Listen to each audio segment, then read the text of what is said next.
is only attained by the constant thinking of great thoughts.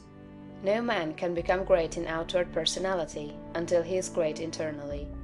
And no man can be great internally until he thinks. No amount of education, reading, or study can make you great without thought, but thought can make you great with every little study.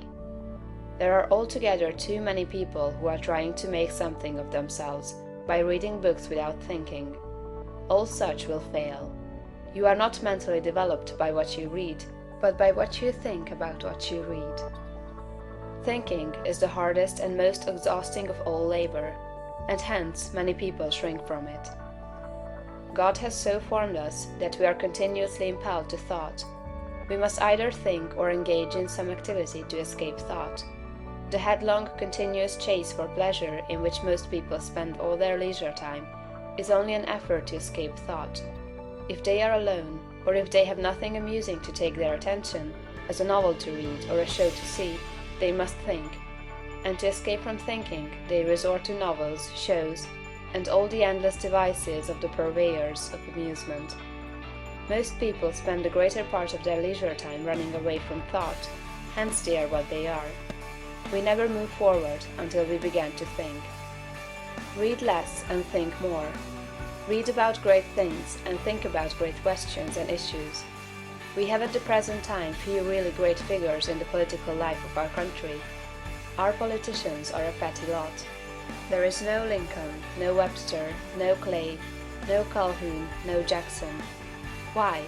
Because our present statesmen deal only with sordid and petty issues, questions of dollars and cents, of expediency and party success, of material prosperity without regard to ethical right. Thinking along these lines does not call forth great souls.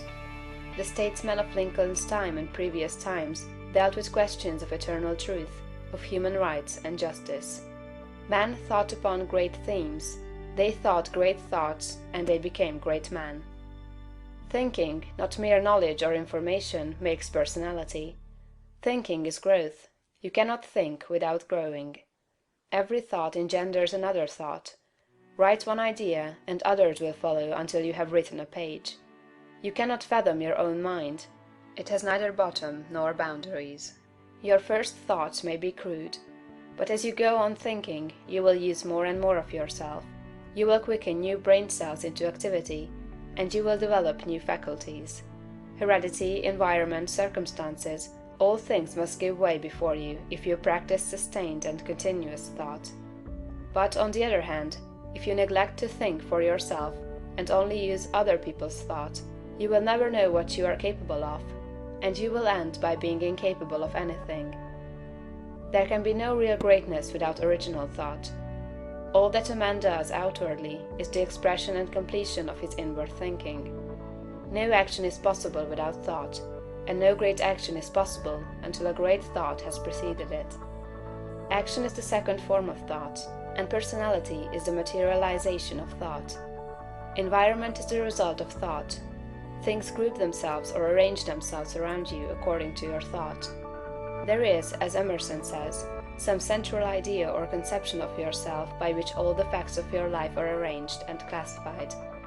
Change this central idea, and you change the arrangement or classification of all the facts and circumstances of your life. You are what you are because you think as you do. You are where you are because you think as you do. You see then the immense importance of thinking about the great essentials set forth in the preceding chapters. You must not accept them in any superficial way. You must think about them until they are a part of your central idea. Go back to the matter of the point of view, and consider, in all its bearings, the tremendous thought that you live in a perfect world among perfect people, and that nothing can possibly be wrong with you but your own personal attitude. Think about all this until you fully realize all that it means to you. Consider that this is God's world, and that it is the best of all possible worlds, that He has brought it thus far toward completion by the processes of organic, social, and industrial evolution, and that it is going on to greater completeness and harmony. Consider that there is one great, perfect, intelligent principle of life and power, causing all the changing phenomena of the cosmos.